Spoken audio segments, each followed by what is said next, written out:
अगर हम बात करें इवेपोरेशन और बॉइलिंग के बीच के डिफरेंस की, तो इवेपोरेशन और बॉइलिंग में एक्चुअल में डिफरेंस क्या है? देखो, जो हमारा इवेपोरेशन है ये हमारे किसी भी टेम्परेचर पे हो सकता है, क्योंकि हमने वहां पे अभी एक चीज पढ़ी थी, उसमें क्या गिवन था, उसमें ये था कि जो इवेपोरेशन है बिलो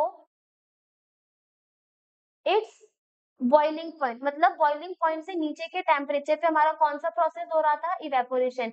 लेकिन वहीं अगर हम बॉइलिंग की बात करें, तो अगर हमें किसी चीज को बॉईल करना है तो उसके लिए एक फिक्स्ड टेम्परेचर होता है, और वो फिक्स्ड टेम्परेचर हमारा क्या था, जैसे वाटर का जो था बॉइलिंग पॉइंट वो कितना था, 100 डिग्री सेल्सियस, यानी एक फिक्स्ड टेम्परेचर। ऐसे ही 373 उसका क्या था, केल्विन में टेम्परेचर।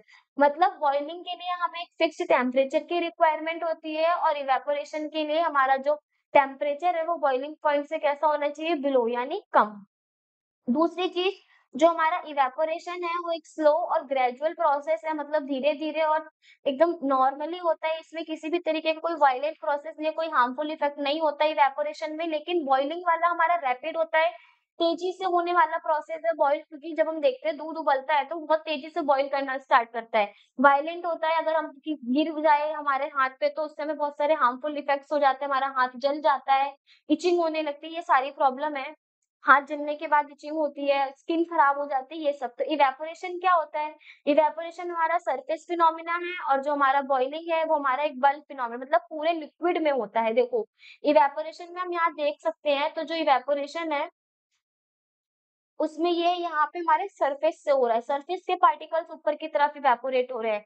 लेकिन बॉइलिंग में क्या हो रहा है, बॉइलिंग में ये हमारे जो अंदर वाटर के पार्टिकल्स गिवन है, ये पूरे सरफेस की जगह पे कहाँ हो रहा है, पूरे इन्वायरमेंट या फिर पूरे बल्क में हो रहा है, पूरे जितना भी उसके अंदर लिक्विड प्रेजेंट है उसके वजह से हो रहा है। तो हमारा जो बॉइलिंग है वो कैसा फिनोमिना है, एक हमारा बल्क फिनोमिना।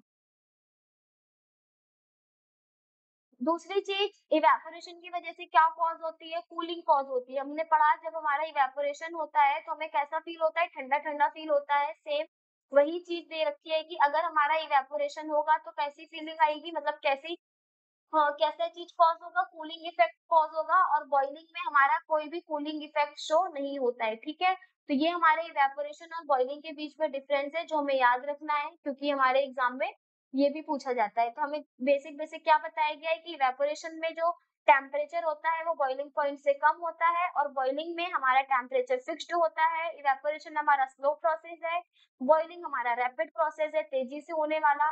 इवेपोरेशन में ये हमारा एक सरफेस फिनोमिना है, मतलब ये हमारा सरफेस पे होता है। और वहीं अगर हम बॉइलिंग की बात करें तो जो हमारा बॉइलिंग है वो कैसा फिनोमिना है, बल्क फिनोमिना। इवेपोरेशन में कूलिंग इफेक्ट शो होता है, बॉइलिंग में कोई भी कूलिंग इफेक्ट शो नहीं होता है।